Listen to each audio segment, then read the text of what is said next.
You're watching Moby Mike Pumpkins on YouTube. Alrighty, May 29th. We got the 2520 here. It's doing pretty good. I think it's got about 13 secondaries on there. I snapped a couple off. What I've done now is I've just sprayed the plant. I seen some cucumber beetles today, so we hit that up with some sayonara, some imidacloprid, and some biphenethrin. I didn't have any graduated cylinders. I broke mine, so I measured by eye. So hopefully it wasn't too strong. I seen it knock a few of them right out of the sky, so they should be good. So here's a 2501 burn strum. I got a couple bigger leaves that kind of fell down on here. Being this plant's kind of small, we'll just leave them on there just to help out a little bit right now. And then this plant's really got about the same amount of secondaries, even though I broke one on there. I had to cut one on here. It's a little bit longer plant, a little bigger leaves. That's where I got back to saying with the water tanks, like I can split how I feed these. So I'll probably water tomorrow. I haven't watered in like over a week because it's been raining.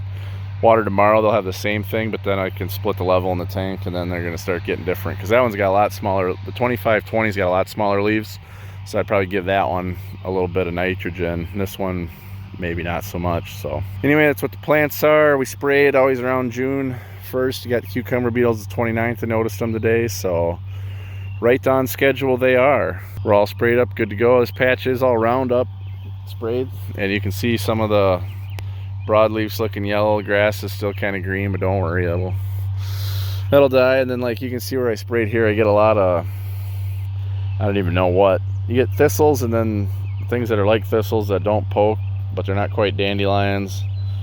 I don't know. So yeah, those keep popping up, and it's all an experiment, and we'll just see what happens. 529, you know, they're not calling for frost in the morning, but it's 41 in the morning and a calm wind.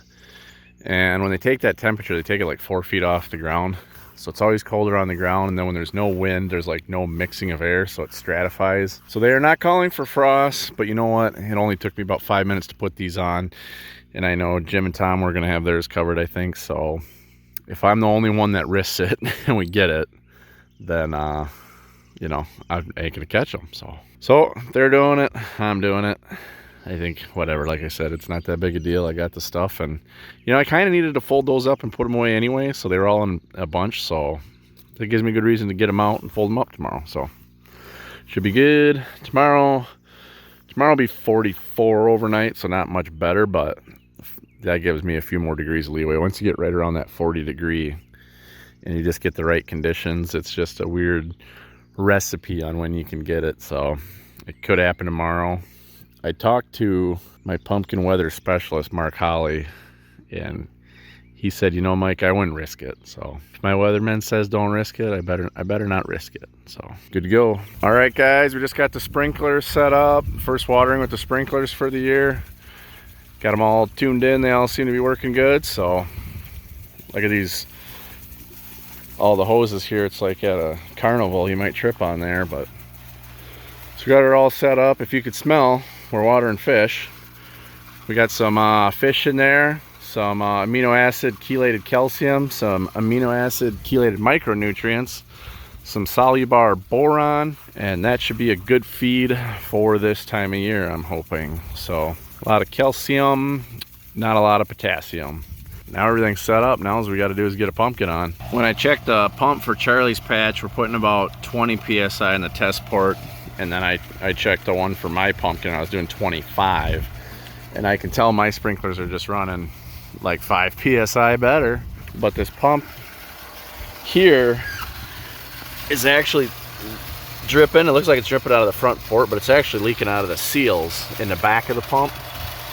And I work in the dairy industry, we got a lot of pumps, but when them seals leak like that, it can make the pump not pump as effectively.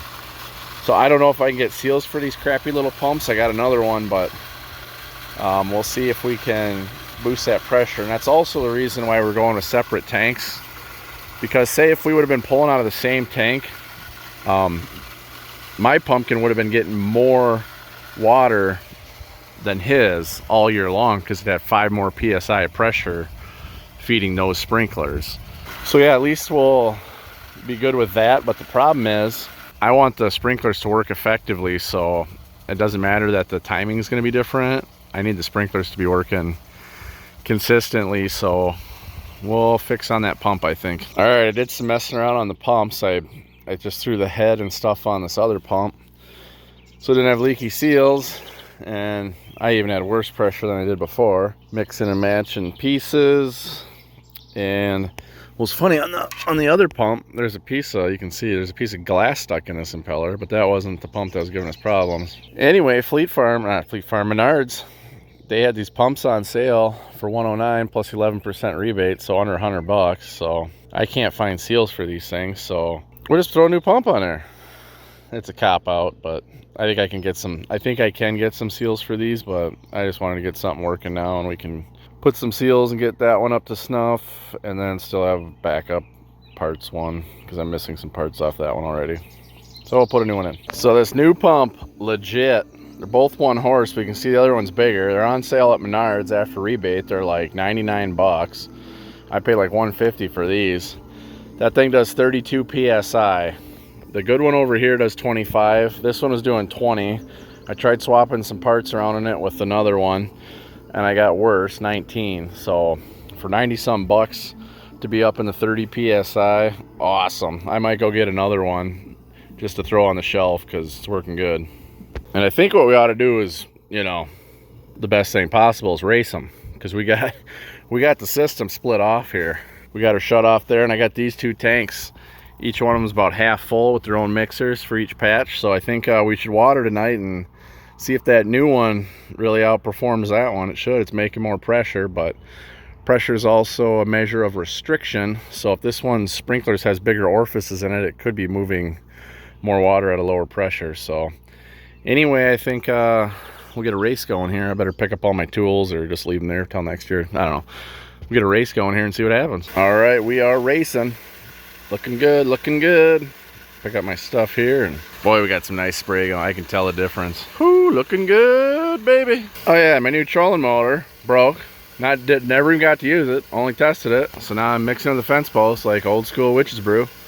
So we'll take that apart, see if we can fix it. Probably not, probably gotta buy another one. All right guys, June 2nd, 2501 Burnstrom.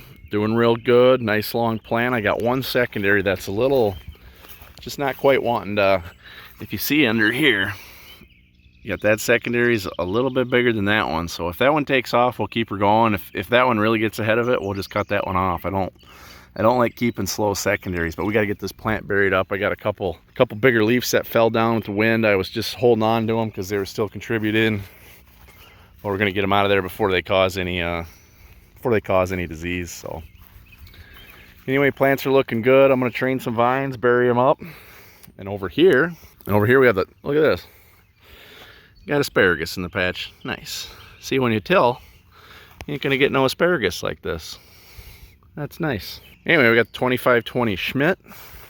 Same thing here. We're gonna get some vines buried up and trained. Looking good. Finally a warm day. I'm gonna let it get a little warmer out before I bury vines. Sounds crazy. In the summer, we'll do the opposite because it'll be warm enough in the morning. We do it when it's cool, but it's been so cool and cloudy. But nice secondaries. A little smaller leaves on this one than the Burnstrom. I've been feeding this one a little bit more nitrogen just to see if we can get some more leaf size out of her. She's looking pretty good. I lost a couple secondaries on this one, but all in all, real happy. The leaves are always really, look how perked those leaves are. You know, the 2501's really perked up this last few days, but this one's always just had them really perky leaves, which I love, which typically probably means also with the size of them being small, I could probably add some more nitrogen, because when you get like really nitrogen bloated leaves, they won't perk quite like that.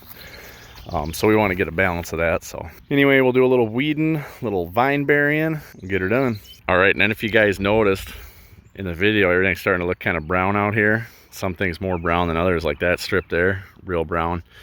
This is all sprayed about 11 days ago, so a lot of stuff is dying. So I'm gonna give it here probably 3-4 more days, and if I see any like really green spots, I'm gonna come back with just a touch of Roundup, like really light, probably actually half dose strength. Standard Roundup strength is 1 ounce per gallon for 41% Roundup, and up to 3 ounces for heavy brush. So I did 2 ounces per gallon when I did this. But if I come back and like hit some small patches, I'm gonna do like a ½ ounce per gallon, because it already should have had some and it probably just needs a little touch more. Plus when I'm sitting there hand spraying it, like you're getting a ton on. Like what it took me to spray this, if I would have done it with my ATV, I wouldn't have even used a quarter of it. So I don't need to be as strong because I'm spraying so much more product. So it's getting like just as much active ingredient if you sprayed it stronger. So you can see some of this stuff is still a little green, but a lot of it has died down, and we'll just get this kind of mat on here and it should work out. All right guys, we got the 25-20 here, beginning of the week. It's June 2nd. Here's how it's looking. We got her all buried up. Vines are looking good, plants looking perky. Might want to give her a little nitrogen, but hey, you know what? We had to drain our hydroponic watermelon tank, so I got totes of pure hydroponic solution ready to go on this, which is be a pretty dang good feeding for this. So there's a 25-20. Looking good. We got the 25-01. Same thing, looking pretty good. This one had some bigger leaves kind of on the main there. Lost a couple, but this one's not quite as perky, but she's doing all right. Got up to 78 today, which ain't super hot, but one of the warmest days we've had. Neither one of these plants showed any signs of stress, so that's good. Should mean they're rooting pretty good. And there is the 25-01. You can see the patch there, kind of dying off with the Roundup we sprayed. There you go. Be very quiet. There's a pumpkin grower in his natural habitat. We don't want to disturb him. He's working so diligently, prepping the patch before Mike comes and sees him. Oh, got to do a little prune. We'll get her there good. Well, isn't that just super cute? That hose popped off there, and it's just been running water all day long. So yeah, I guess we'll get that fixed. June 12th. Look at the nice green on these plants, looking good. So we got a pumpkin down here. Thinking that one might open in 4, maybe 5 days. Today's Wednesday, maybe Saturday, maybe Sunday, maybe Monday, I don't know. Anyway, plants are looking good. I've been feeding them more and more nitrogen. And because the vines are just dragging. It's starting to look a little better, but look at that vine, just dragging. But boy, after this last feeding, I mean, look at some of them new leaves there. Them babies are green. So looking good. This is 25-01 burn strum. We're gonna do a little vine training today, do a little vine burying, and we'll go take a look at the 25-20. We got about the same situation going on over here. Plants looking good and green. Vines are dragging. So I don't know. What's that tell you? Just keep feeding nitrogen? I don't know. Looking good, looking good. This one's a little further up in the tip. So this one will be about a day after that other one, maybe even 2. So, but looking good. Like I said, like look at some of them looking nice and green. So plant looks good. What I'm gonna pollinate is probably a few days sooner with the same size plant on some of the other pumpkins like the 25-20, 22-61. So you know what, we are right there in the game, if not even a little bit bigger and earlier in the year. So I'm thinking we're gonna at least be a few days early with the same size plant. So right on June 12th, you know, and this one's got bigger secondaries on the back than the 25-01, but its main vine isn't as far out, but it's got more secondaries, just more shorter nodes. I'm pretty happy with, so everything died that I sprayed, but then there's like new weeds popping up. So I don't know, it's no different than tilling, I guess. Still plenty of weeds. Always weeds. That's looking pretty decent. I'm pretty happy with that June 12th. Sure, I know you can send me pictures of other people's plants that are bigger, but you know, we'll see how it comes down at the end of the year. That's all we got to worry about. So I'm happy. That's looking good, brother. Looking good. This one's kind of skinny, not as aggressive with the secondaries, but that's I don't love that trait. It's okay. All right, it's the night before. I got the flower tied off with a little wire. You can tell it's going to open the day before because the flower gets kind of orange and puffy, yellow and puffy. Otherwise, it'll be really green. So this will open tomorrow, but we'll put that wire on there so the bees don't get at it. And then we're going to go pick some males and put them in a cup and bring them inside. And we'll meet you up tomorrow and show you how we do that. I've got 8 25-20s to pollinate the 25-01 tomorrow. For sure 7. That one might be a little green. Maybe I shouldn't have picked it, but a lot of flowers coming ready at the same time. That's super nice. A lot of times you only get 1 to 3, you know, sometimes 4. So looks like I had a hit it lucky. So we'll get a lot of pollen in there and hopefully get a lot of seeds. All right, we're here in the morning. We're trying to get this pollinated before the rain. I don't like to pollinate when it's still rain, but got the flower female tied off here. We're gonna open that up. A little stiff yet. Let's see what we got in there. So we got there, 5 lober, maybe. Oh, might even be a 6. All right, so what we're gonna do is we're gonna take the male here. I'm gonna carefully pull this away. Pull the petals away here.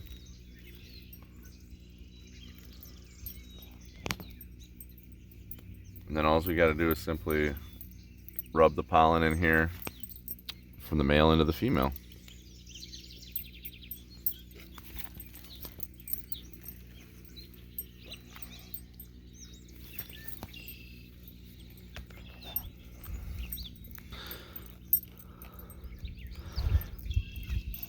And then we'll do that with the rest of these male flowers and it should be pollinated. So I was finishing up pollinating here with the males, and look at this guy.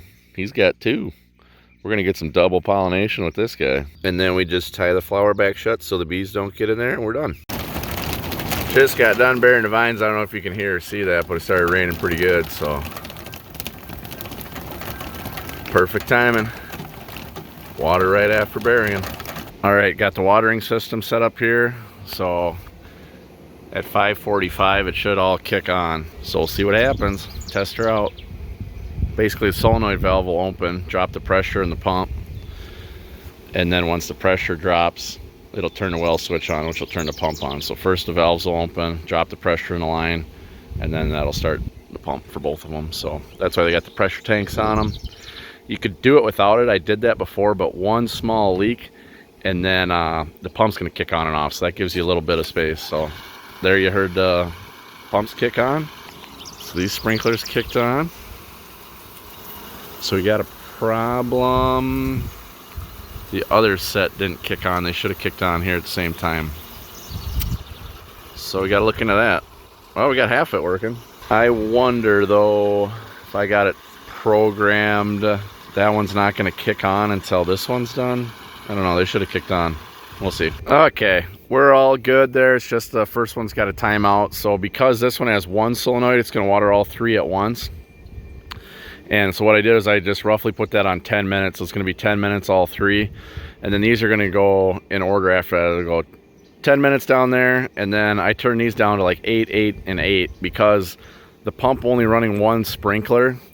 If each pump ran 10 minutes individually versus 10 minutes together, you're gonna get more water down because the pump's gonna supply more pressure. So anyway, I think that's what we'll do. So be gone this weekend.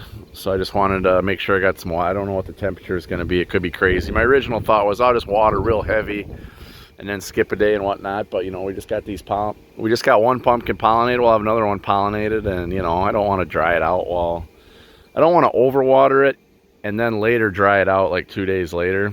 I think it'd just be better to be more consistent so nutrients get up in there. So got that done. Now we need to get cranking on that scale. All right guys, we got the 2520 here. When I was looking at this last night, I wasn't sure if it was going to open or not. You can see it's really green on one side and the other side looks more puffy like, but the flower is just super stiff. All right, I don't know if she wanted to really open today or not, but I put 3 in there. We kind of forced them in there and tied it off, so we're good to go. 2520 times self. All right, June 17th.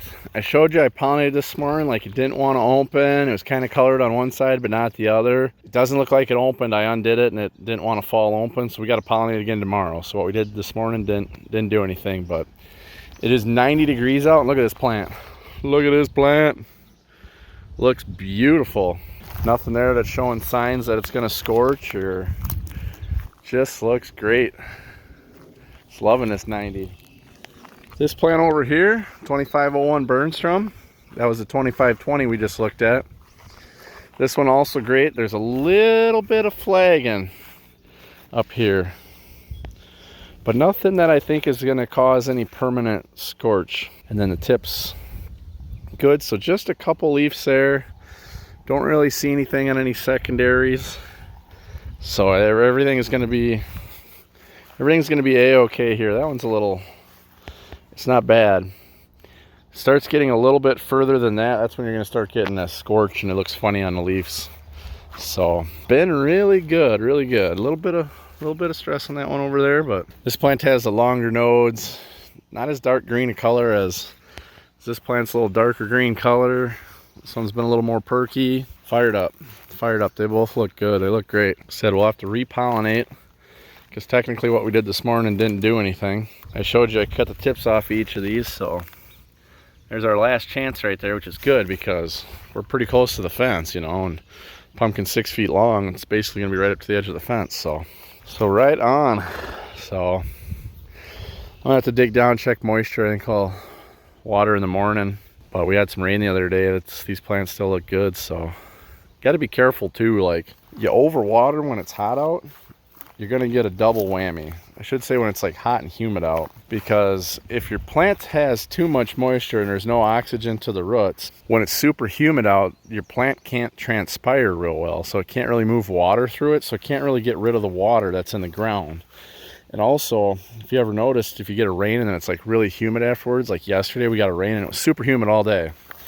Well, water just sits around forever and the top of the soil stays wet. And you're like, man, it was like 90 degrees out. Why didn't that dry up?